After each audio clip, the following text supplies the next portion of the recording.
शारदीय दुर्गा पूजार नवरात्र आज आरंभ हो जाइए। सारा राज्य में प्रत्येक शक्तिपीठ चलचंचल रही। आम आज अच्छु पुरी जिला काकटपुर ब्लॉक प्राची तटर प्रसिद्ध शक्तिपीठ माँ मंगला क्षेत्र में आज नवपत्रिका पूजार आरंभ होती। सकाल सकाल श्रद्धालु मानकर भिड़ जमी विभिन्न स्थान श्रद्धालु मैंने आसी माँ को दर्शन कर आशीष भिक्षा करने मंदिर प्रशासन नीति आयोग आम सहित जोड़ी सहित आलोचना करवा।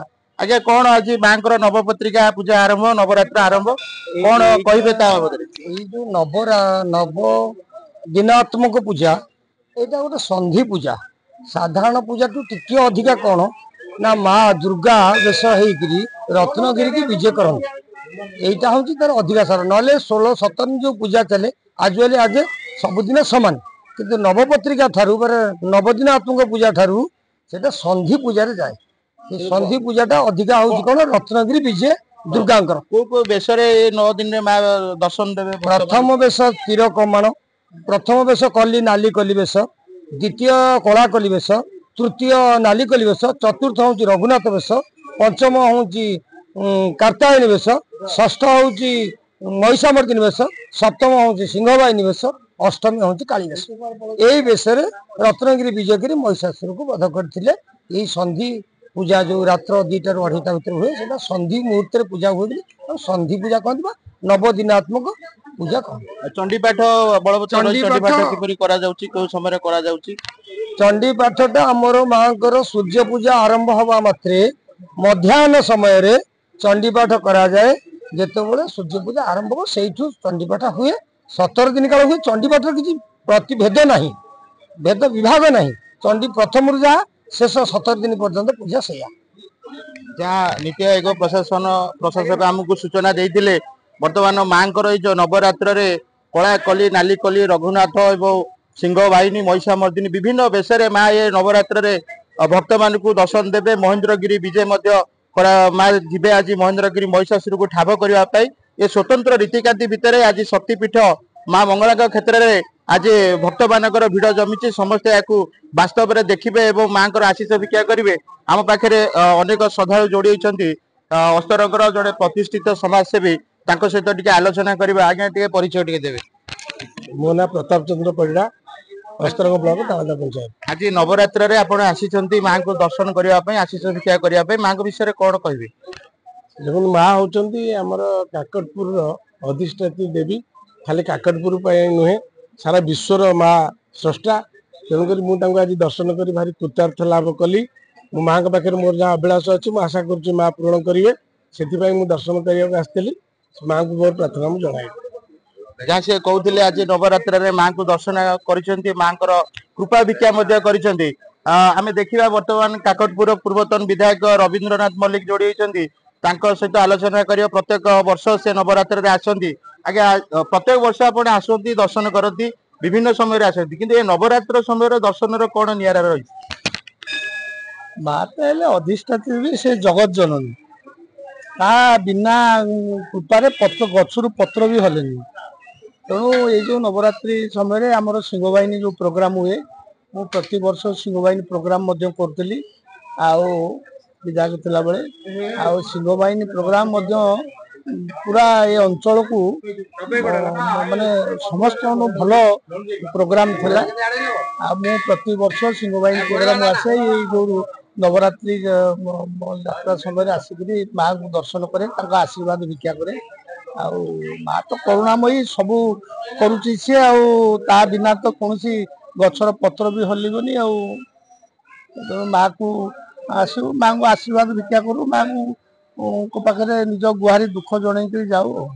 जहाँ पूर्वतन विधायक आप शुणुले गोटे सुचित मतामत देते प्रत्येक वर्ष से नवरात्र समय आसती माँ को दर्शन करती सिंहवाहिनी कार्यक्रम आयोजन से भाग नि माँ हेले कृपामयी माँ को बिना आज्ञा पत्र टे भी हलेनी जहाँ से सुंदर बयान दौले आम पाखे आउ कि भक्त मैंने जोड़ी निश्चिंत भाव में प्रतिक्रिया नवा से केउठू आसी केउठे आसी कौन कहे आज्ञा केउठे आसी आमे भुवनेश्वर आसछु कौन माँ को दर्शन कले कौन कृपा भिक्षा कले प्रत्येक वर्ष आसती नवरात्र माँ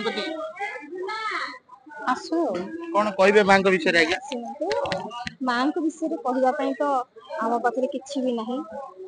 ତାଙ୍କର ଇଚ୍ଛା ନହେଲେ ଆମେ ଏଇ ଜାଗାକୁ ଆମେ ଭୁବନେଶ୍ୱରରୁ ଆସିଛୁ, ଏଇ ଜାଗାକୁ ଆସିପାରିବୁ ନାହିଁ। କିନ୍ତୁ ତାଙ୍କର ଇଚ୍ଛା ଆଉ ଆମର ମାଙ୍କ ପ୍ରତି ଥିବା ଭକ୍ତିରେ ଆମେ ଏଇ ଜାଗାକୁ ଟାଣି ହୋଇ ଆସିଛୁ। ଆଚ୍ଛା, ନବରାତ୍ର ସମୟରେ ଶକ୍ତିପୀଠ ଆପଣ ଅନେକ ସ୍ଥାନକୁ ଯାଇଥିବେ, ମଙ୍ଗଳାଙ୍କ ପୀଠକୁ ଆସିଛନ୍ତି, କଣ ଅନୁଭବ କରୁଛନ୍ତି? ଶୁଣନ୍ତୁ, ଅନୁଭବ ତ ମାନେ ମୁଁ ଆପଣଙ୍କୁ କହିପାରିବି ନାହିଁ ନିଜ ଭିତରେ ଥିବା ଜିନିଷକୁ। ତେଣୁ ମାଙ୍କୁ ମୁଁ ଘରେ ରଖିବି ପୂଜା କରେ। ମାଙ୍କ ପାଖକୁ ଆସିଛି କେବଳ ଗୋଟେ ଏଭଳି ଭାବରେ ମନର ଭାବନା ରହିଛି ଯେ ତାକୁ ଦେଖିଦେଲା ମାନେ ସବୁ ଦୁଃଖ ସୁଖ ସବୁ ଭୁଲିଯାଏ। ତେଣୁ ଏଇଟା ତ ପୁଣି ନବରାତ୍ରିର ସମୟ। ତେଣୁ ମାଙ୍କର ପୂଜା 16 ଦିନ ଧରି ଚାଲେ, ଅଲରେଡି ଆରମ୍ଭ ହେଇସାରିଛି। ତେଣୁ ଆଜି ହଉଛି ନବରାତ୍ର ପ୍ରଥମ ଦିନ। ମାଙ୍କର ଦର୍ଶନ ମାନେ ଲାଭ କରି ଆମେ ନିଜକୁ ମାନେ ଧନ୍ୟ ତ ନୁହେଁ, ମାଙ୍କର ଚରଣରେ ଆମେ ଚାହୁଁଛୁ ଯେ ମା କିଭଳି ଭାବରେ ଆମକୁ ତାଙ୍କର ସନ୍ତାନ ଭାବିକି ନିଜ ଚରଣରେ ସ୍ଥାନ ଦିଅନ୍ତୁ, ଏତିକି ହିଁ କାମନା। ଧନ୍ୟବାଦ। ଯାହା ସେ ସୁନ୍ଦର ବ୍ୟାଖ୍ୟା ଦେଇଥିଲେ, ଆଜିର ଏ ନବରାତ୍ରରେ ମା ତାଙ୍କୁ ଟାଣି ଆଣିଛନ୍ତି। ମାଙ୍କ ବିନା ତାଙ୍କର କିଛି ଅଧୁରା କୌଣସି କାର୍ଯ୍ୟ ରହିବନି। ମାଙ୍କ ପ୍ରତି ତାଙ୍କର ଯାହା ଥିଲା ସେ କହିଛନ୍ତି ଏବଂ ତାଙ୍କର ଭକ୍ତି ଭାବଟାକୁ ପ୍ରକାଶ କରିଛନ୍ତି। ଆଉ ଜଣେ ସେବାୟତ ଆମ ସହିତ ଯୋଡିଛନ୍ତି, ଆଜି ତାଙ୍କ ସହିତ ଆଲୋଚନା କରିବା। ତାପସ ଦୀକ୍ଷିତ ଯେ ମନ୍ଦିରର ସେବାୟତ ଅଛନ୍ତି ମାଙ୍କର। ଆଜ୍ଞା, କଣ କହିବେ? ନବରାତ୍ର ଆରମ୍ଭ ହୋଇଯାଇଛି, ଶ୍ରଦ୍ଧାଳୁ ମାନଙ୍କର ଭିଡ ଜମିଲାଣି। ବର୍ତ୍ତମାନ ନବରାତ୍ରର ଯୋଉ ମାଙ୍କର ବିଭିନ୍ନ ବେଶ ରହିଛି, ମାଙ୍କୁ ଦର୍ଶନ କରିବାକୁ ଶ୍ରଦ୍ଧାଳୁ ଆସୁଛନ୍ତି, କଣ ରୀତିକାନ୍ତି ରହିଛି ମାଙ୍କର ସଂକ୍ଷିପ୍ତରେ କହିବେ? ଜୟ ମା ମଙ୍ଗଳା। ପବିତ୍ର ପାର୍ବଣ ନବରାତ୍ରର ସମସ୍ତ ଓଡ଼ିଶାର ଭକ୍ତମାନଙ୍କୁ ଶୁଭେଚ୍ଛା ଶୁଭକାମନା। ଆଜି ଏକ ପବିତ୍ର ଦିନ, ନବପତ୍ରିକା। ଆମର ଯେଉଁ ମୂଳାଷ୍ଟମୀ ମହାଷ୍ଟମୀ ଷୋଡ଼ଶୋପଚାର ପୂଜା କରାଯାଏ, ଆଜିଠାରୁ ନବପତ୍ରିକା ମାଙ୍କ ପାଖରେ ବେଶ ବଢ଼ିଥାଏ। ଯେମିତିକି ମାଙ୍କର ବିଭିନ୍ନ ତିଥିନୀତି ହିସାବରେ ମାଙ୍କର ପାଦପଦ୍ମ ଭୁଜ ଏସବୁ ସମର୍ପଣ କରାଯାଏ। ନୂତନ ଭାବରେ ଟିସୁ କାଠରେ ନିର୍ମିତ ମାଙ୍କ ପାଖରେ ବେଶ ଲାଗିଥାଏ ଏବଂ ନାଲି କଲି ବେଶ, କଳା କଲି ବେଶ, କାତ୍ୟାୟନୀ ବେଶ, କମାନ ବେଶ, ମହାସପ୍ତମୀରେ ମାଙ୍କର ମହିଷାମର ସିଂହ ବାହିନୀ ବେଶ ଏବଂ ମହାଅଷ୍ଟମୀରେ ମାଙ୍କର ସିଂହ ବାହିନୀ ବେଶ, ଅତି କମନୀୟ ବେଶ। ଅତି ନିଖୁଣ ଭାବରେ ମନ୍ଦିରର ପୂଜା ପଣ୍ଡା ଷୋଡ଼ଶୋପଚାର, ପଞ୍ଚୋପଚାର ଏବଂ ସେବକ ସିଂହାରୀ ମାନେ ମାଙ୍କୁ ଏହି ବେଶ ଅନୁଷ୍ଠିତ କରିଥାନ୍ତି। ରତ୍ନଗିରି ବିଜେ ହୋଇଥାଏ, ଗୁପ୍ତ ନୀତି ହୋଇଥାଏ ମାଙ୍କର। ଏହି ନବପତ୍ରିକା ନବରାତ୍ରରେ ମାଙ୍କର ବିଭିନ୍ନ ବେଶ ମା ଭକ୍ତମାନଙ୍କୁ ଦର୍ଶନ ଦେଇଥାନ୍ତି।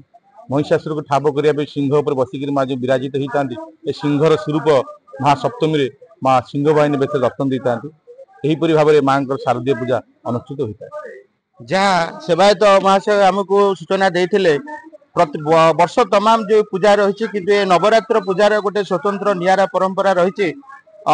24 ଘଣ୍ଟା ପର୍ଯ୍ୟନ୍ତ ମନ୍ଦିର ଖୋଲା ରୁହେ। ମାଙ୍କ ପାଖରେ ଚଣ୍ଡିପାଠ, ଗୁପ୍ତ ରୀତିକାନ୍ତି, ଷୋଡ଼ଶ ଉପଚାର ପୂଜା, ମାଙ୍କର ପାଦପଦ୍ମ ଲାଗି ହୁଏ, ମାଙ୍କର ଭୁଜ ଲାଗି ହୁଏ, ତୀର କମାଣ ବେଶ, ରଘୁନାଥ ଜୀ ବେଶ ଏବଂ ସବୁଠାରୁ ଗୋଟେ କମନୀୟ ବେଶ ଯୋଉଟା ସପ୍ତମୀ ତିଥିରେ ମା ସିଂହ ପୃଷ୍ଠରେ ବିରାଜମାନ କରିକି ସିଂହ ବାହିନୀ ବେଶରେ ଦର୍ଶନ ଦିଅନ୍ତି। ଏହି ନବରାତ୍ର ସମୟରେ ମାଙ୍କର ସ୍ୱତନ୍ତ୍ର ରୀତିକାନ୍ତି, ଯେମିତି ଦୁର୍ଗା ଦେବୀ ମହିଷାସୁରକୁ ଠାବ କରିବା ପାଇଁ ମହେନ୍ଦ୍ରଗିରି ଯାଇଥିଲେ, ବର୍ତ୍ତମାନ ସେ ରୀତିକାନ୍ତି ମଧ୍ୟ ଅନୁଷ୍ଠିତ ହବ।